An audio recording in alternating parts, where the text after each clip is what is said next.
Welcome to Breaking Banks, the #1 global fintech radio show and podcast. I'm Brett King. And I'm Jason Henricks. Every week since 2013, we explore the personalities, startups, innovators, and industry players driving disruption in financial services.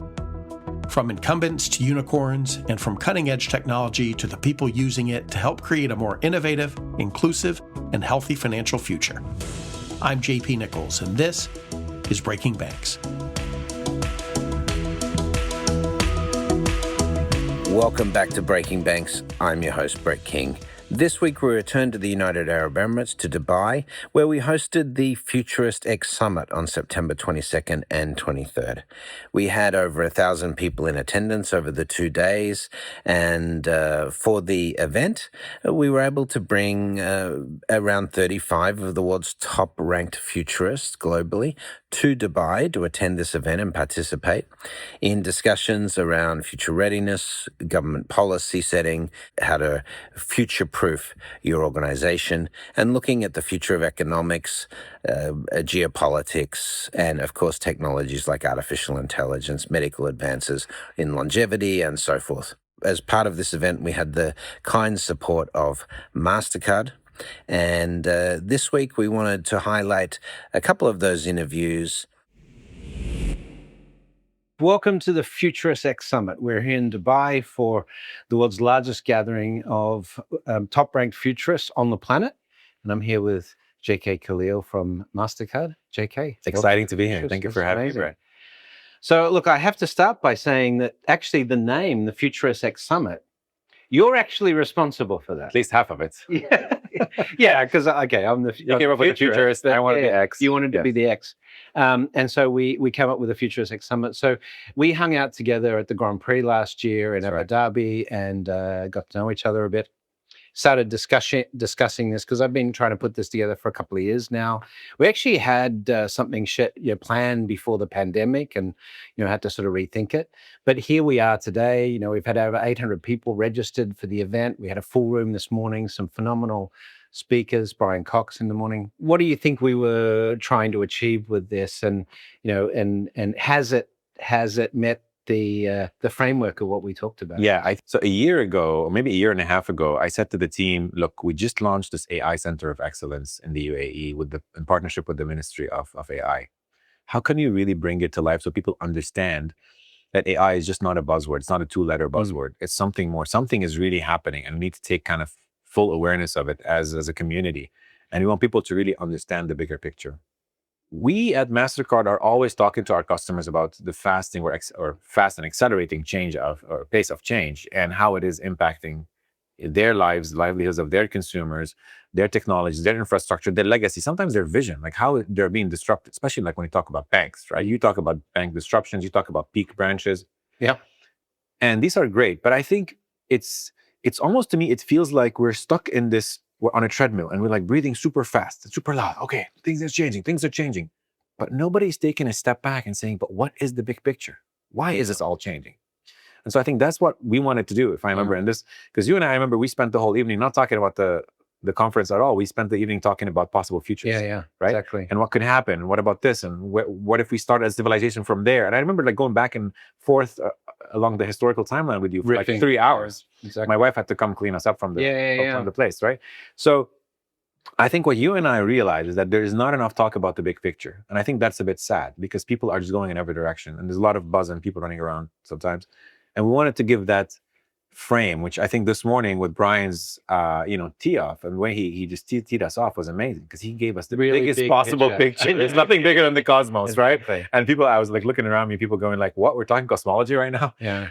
And then he brought it back down to what it means to have access to something like quantum computing. I think that full circle, I've never seen anyone do it, and he's done it so elegantly. He's just such a phenomenal communicator. So shout out to Brian Cox. It's so simple. Yeah. Amazing. What makes you optimistic about the future, and where do you think we should go from here?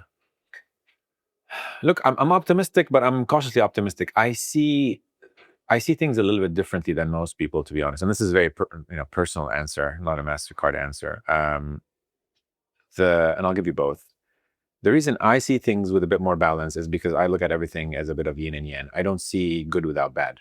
as a conscious species, we are just a play, right? We are just emerging from something much, much bigger. It's very which we don't understand. Shakespearean. Very Shakespearean. But if you think about it, we are an occurrence. We are an emerging feature of this planet, of this galaxy. And so long as there's people like us thinking about the safeguarding of this species, of this planet, doing good, that force keeps me optimistic.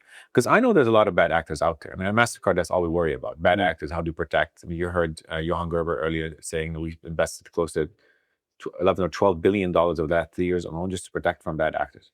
Because it's like anytime new technology comes around, there's people trying to take advantage of it. Granted, that is the very nature of, I guess, our human experience. But what keeps me excited is focusing on the good stuff, focusing on the people trying to do the right things, focusing on people trying to help improve the quality of this human experience altogether. That is what I'm focused on. And I think platforms like these give me the hope that when I see like the kind of turnout that we had, remember we were talking 2 weeks ago, we're like 300-400 and suddenly like 800 plus. But this is the hope that people are interested in a better future. Well, we couldn't have done it with you, and we couldn't have done it without Mastercard. We couldn't have done it without you. No, I guess so. So it's a perfect partnership. Yeah, absolutely. And really appreciate your support of the event. And we've had a great time. And I look forward to being on stage with you tomorrow. Same. Thank you so much. Thank you very much. Thanks, Brad. Customer support in the world of financial services is hard. Between policy compliance, regulations, audit, security, and complicated customer queries, the stakes are high. That's where Fin, the best performing AI agent for financial services support, comes in. Fin handles high-stakes performance and ensures policy compliance with no-code controls. And if you're wondering whether it really works, just ask the thousands of customers using Fin to provide end-to-end customer support every day. To learn more about how Fin can handle the most complex financial queries and transform support teams, head to fin.ai/breakingbanks. That's fin.ai/breakingbanks. We've been here in Dubai to launch the Futurists Summit with your kind support and the support of Mastercard. But we tried to collect together some of the world's foremost futurists in respect to. It was a formidable lineup. Yeah, absolutely. Well, that's what I was going to ask you. What did you think of the talent here? Oh, amazing. What stands out? I am actually very pleasantly surprised how you pulled off such a fantastic lineup of speakers. World class, very well renowned, have a lot of gravitas and stature in the respective fields. I thought it was fantastic. I mean, you have presided over some pretty amazing experiences around the world with your Priceless campaign. And one of the things that the potential of this world that we're talking about today is, as AI improves our quality of life, and people are working less and living longer, longevity has been a very key thing. True. What does the world look like when we can have more time to experience the world? You've really built Mastercard's brand on that, the experiential side. See, what happens is, if you look at life in not a philosophical way, but in a real practical way, people have to do certain things to be able to earn, and that money is what probably they will use to live the life that they would want. Right. So today, if you look at the entire space, on an average, people work 5 days at least a week, and they get 2 days to enjoy. But if you look at the corporations particularly, or even in areas where people have to put in manual labor, they're working 7 days a week, 6 days a week. So the work component is much higher in life than enjoying life. And that's absolutely true. And there has been a movement, particularly in Europe, to say maybe should the balance be a little altered to have 4-day working weeks so people can have 3-day weekends and so on, which I think is a very good thought in the right direction of where the future should be going. But that suddenly becomes possible with AI. Now, with AI, a lot of dreadful drudgery kind of tasks and chores can be delegated to the machine to do it. whether it is through automation on one hand, and AI, which actually enables automation, plus also it has got a lot more empowerment that it brings to you as an individual to let go of those things. So your time gets freed up so much more to do other things. Okay, this is at a very one level. And that time, then what do you do with it? Either you keep doom scrolling nonstop and sort of become like a zombie, or you start involving in passions and pursue your passions. We at Mastercard are focused on those passions. Yeah. What are you truly passionate about? And how can we enable you to realize your passion? How can we help you get experiences that are unbelievable and elevates your passion and involvement in passion to a different level altogether? So I'll just give you one tangible example. Yes. So if you are a fan of, say, Formula One, yeah, you watch on the TV, you watch on stuff and on the net or F1 channel or whatever. But what we are trying to do through our sponsorship is curate experiences that are once in a lifetime, that you can either enjoy because you have been selected for those experiences, or you can vicariously enjoy when you see other people just like you had an opportunity to get into behind the scenes, look into the car, and be a part of the briefing that happens, the team briefing, or see the pit stop at close quarters, or even be a part of the crew, on an experimental basis. So we are planning so many things out there. It takes it to a different level. But then there is other big elephant in the room that we cannot ignore, which is if AI is coming so much prevalent and you delegate a lot of things to AI and automation, corporations require lesser number of people to do those jobs. Right. Which means employment is going to be a problem. People are going to lose the jobs, or if they are not having a job, they'll struggle to find those jobs. Now, imagine you're a copywriter in your 50s in an ad agency. Now, Claude, for example, does such fantastic copywriting. Yeah. And there are tools like Writer or Jasper, which are fantastic at creating, and they're as good as what a terrific copywriter does. Now, therefore, I have seen examples in some agencies where they had before 12 copywriters in that area. Now there are only 2. Now, if you're one of those, out of a job as authors, then, or come again? Are we both out of a job as authors? Because we've both written books. Correct, but I have seen also people who have written books using AI, which are like you feel like throwing up. Yeah. Because there is no soul. It just is gathering of information and data points and then regurgitating in a senseless fashion. So I'm not concerned. Writing is not all about as an author. You have written far many books. Mine is only a record of one. But hopefully that one book will become multiple books in the future. But the point is, how many translations? 14 translations I have. That's impressive, brother. Yeah, that I don't really, feel light about. I really feel good about it. Yeah. So 14 languages it's being used in 300 universities around the world.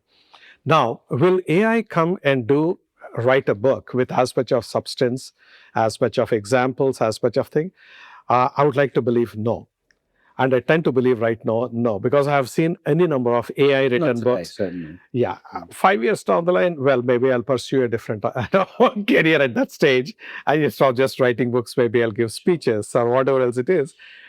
All right, but you're one of the world's preeminent marketers, right? And you've written a book, Quantum Marketing, which sort of really gets down to this very highly personalized, we used to call it,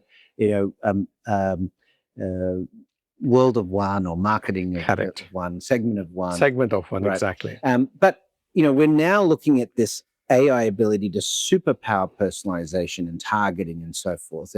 And we know how good AI can be at psychological manipulation in those messages. So, are we going to be completely powerless to make our own decisions in the future? Will these really sophisticated, highly personalized marketing campaigns, or see? I think on the one hand, it is not like we'll be made helpless and the machine will lead our lives. That's not how it's going to be, right?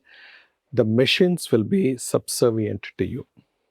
They take the drudgery out of your daily work or your daily routine. And they enrich you. Like a sword, you can kill with it or you can do something good and defend. In the same way, AI can be used for good or bad. There'll be bad actors, they'll be very smart, they'll try to have deep fakes and do all kinds of havoc. And I was actually reading an article recently, just 2-3 days back, which talked about uh, spamming as a service provided by an AI startup. Now, that's crazy, but yeah, those kind of things will be there. But the way I see it is a little different in terms of future. Okay. So today, for example, I want to travel to. I'll give you a real example, right? I was wanting to buy one item for my home. I went to Perplexity, their Comet browser. I don't get paid to talk about any of these brands, by the way. This is not an endorsement in any way. It is just a capability I was very impressed by. So I actually asked for it to do search. I gave exactly the parameters that I wanted. I said, look for the best deal and find the best discount codes. Check that the discount codes actually work. Because many times when I hunt for discount codes, only to be told invalid discount code, which is frustrating. And after some time, you give up and then buy it for whatever rate. No, this is persistent. And it came up with the best discount. And I actually went and bought that item. It saved me so much of agony. It's unbelievable. Suddenly you find empowered, right? Now I know I'm getting a great deal thanks to this one. So same thing that has an elite personal shopper at their disposal. At their disposal. And they are absolutely experts and they have your best interest, not somebody else's best interest. And I don't have to pay individually for that shopper either. So it's a big win. Likewise, I have seen in terms of, one of the interesting sessions that you had was on biohacking out here. Yeah. So I'm into biohacking as well in a very rudimentary way. And even with that, I was doing research using AI tools and asked for it to give me, I fed all my medical reports and everything. I said, tell me what is happening with me. Okay, what are the things which are good? What are the things I need to improve upon? And to improve upon, what do I need to do? What supplements will agree with me? Here are my genetic testing results, everything. Honestly, it gave me better input to me than my doctor did. And with my doctor, I had to be conscious of his time. Here, no. I just keep asking question after question. It patiently answers me. And if I'm not satisfied, I ask for clarification. It gives me. And eventually, it gave me the plan, which I tell you is superb.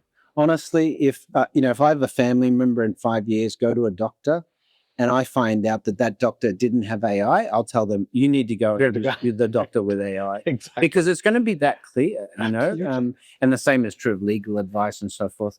Just to finish up, a couple of things. First of all, you had a session with Ross Dawson on stage today, which thank you very much for participating. But you talked about marketing to agentic AI. So what's that about? So, in this example I gave you, I delegated my decision to an agent to search for me, do all the research, recommend to me the final solution. Going forward, I can even delegate that part of the decisioning as well. So autonomously, the agent can go and buy what it believes is best for me based on my history as well as my specs that I give it. So like airline miles and rewards and things that we use to motivate people to buy stuff today may not work in that sense because your agent may or may not. It doesn't get disintermediated in that way. But the point is, today as a marketer, if I am marketing to Raja, and if Raja has already delegated it to the machine, what's the point of talking to Raja? Because the inertia of resetting your preferences on the agentic AI are going to be fairly intense. And people find, it's just laziness. It's just the habit that once you have said something, you don't want to go and redo the whole thing. So you just let the agent keep taking the decisions. So my approach as a marketer has to be totally different, number one. Number two, you can appeal to Raja, the consumer, appealing to his emotions and his feelings and insecurities, aspirations, status needing status, status seeking. Maslow's hierarchy. Exactly. All the stuff, it's there. But an agent is brutal. It is cold logic. And based on my specs, it says that all that is fluff. Don't get taken in by this marketing spiel. All you need to do is to see what criteria match your requirements. I'll go and buy that. So there is a lot of cold logic that will come in the purchase decisions, which puts marketing on its head on the one hand. Second, from a marketer's perspective now, if I have to do that marketing of one, the segment of one, in a hyper-personalized, hyper-targeted kind of a fashion, it is now possible thanks to AI and the speed with which the calculations are done by and the AI models actually crunch data, plus the availability of 5G and soon to be 6G. What will happen is I can do real-time adaptations of my marketing campaigns by the second. Humanly impossible to do. So what do? I create a marketing agent. That marketing agent will then understand what I am giving it as a spec to it, goes after the people who I define as a core audience, understand their behavior, crunch the data, and say, this is the offer that has to go to this customer. This is the kind of communication it has to go to that customer's agent. So what happens now is marketer has delegated the decisioning and execution to the agent, and the consumer has delegated their decisioning and execution to the agent. So now it's the agent talking to agent, the robot talking to the robot. Literally. It's going to be a totally different day. How are you preparing your team for this transition? Firstly, it all begins with awareness. And we have completed our training program to almost 65% of my entire team on what exactly is agentic, to see the demos of agentic. How do you become discoverable as a brand in the world of AI and LLM-based search as opposed to the traditional search on Google? So SEO is practically going to disappear. They're saying next year itself, SEO will come down from 100 to 75. My guess is it'll go even steeper than that, the growth rate of what I'm seeing on the LLM side. So we are educating them. I have a professor from one of the universities, and he is a luminary in the world of these advanced technologies, including AI. He takes a monthly lesson from all my team members. So we have hands-on experiences. We have lots of pilots that we have commissioned, and we share the results of those pilots with our entire team across the company so that you don't have to redo the same experiment to come up the curve. You are seeing one of your colleagues is doing this, you are doing something else, somebody else is doing something else. You bring those learnings to the table and then start actually executing in real time. So we probably, I would say that are one of the companies which has deployed AI in marketing, probably I would say in the top 1 percentile maybe. So discretionary spending by 2027, 2028 is already shifted to agentic AI. Is that sort of realistic timeframe? I would say agentic AI is going to be here sooner than we anticipate. I think 27, 28 is, I think, very realistic. Okay. Very realistic. I think it'll be even sooner. All right. Well, that only leaves us one thing. One of the reasons we've done this event, and we're so appreciative of Mastercard's support, but one of the reasons we got this group of futurists together was to have an optimistic view. How do we get to the future in a less chaotic way? And how do we use this intelligence to plan and transition in an orderly manner? But what makes you optimistic about the future, Raja? See, as a marketer, for me, there are two things which give me the reasons for optimism. Number one, when there is a world where technology is so developed, everyone has access to the same technology. The accessibility of technology becomes very pervasive. And now I'm a marketer. I want to give a brief to the ChatGPT. It spews out excellent output, whether it is strategy or whether it is even creatives. Now you are another company, and there are hundreds of thousands of companies. Each one is giving briefs to their respective ChatGPTs. The outcomes will all now look identical or almost identical. So you are now going to have a sea of sameness. Now, if you're a good marketer, and that's where people come in picture, they lead and they differentiate by being more creative, by being unorthodox, by being innovative.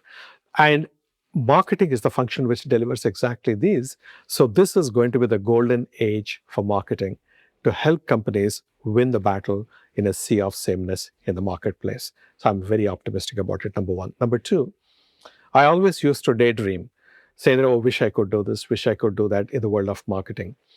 Today, you can dream of any damn thing and you're able to actually execute it. Infinite possibilities. Infinite possibilities and almost in real time. which is amazing.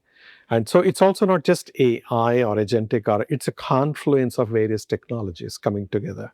Like, I see augmented reality coming up very quickly in the near future.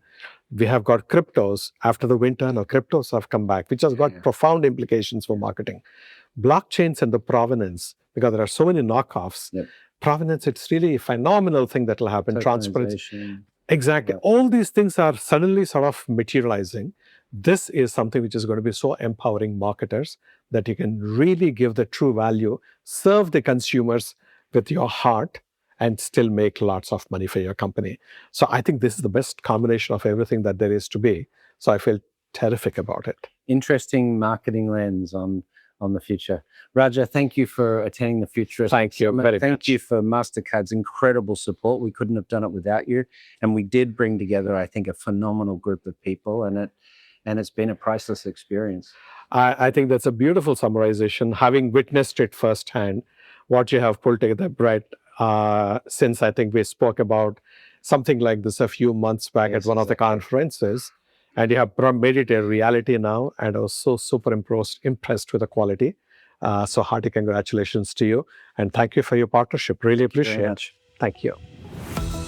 That's it for another week of the world's #1 fintech podcast and radio show, Breaking Banks. This episode was produced by our US-based production team, including producer Elizabeth Severance, audio engineer Kevin Hersham. If you like this episode, don't forget to tweet it out or post it on your favorite social media, or leave us a 5-star review on iTunes, Google Podcasts, Facebook, or wherever it is that you listen to our show. Those actions help other people find our podcast, and in return, that helps us build an audience that can be supported by sponsorship, so we can continue to provide you with our award-winning content every week. Thanks again for joining us. We'll see you on Breaking Banks next week.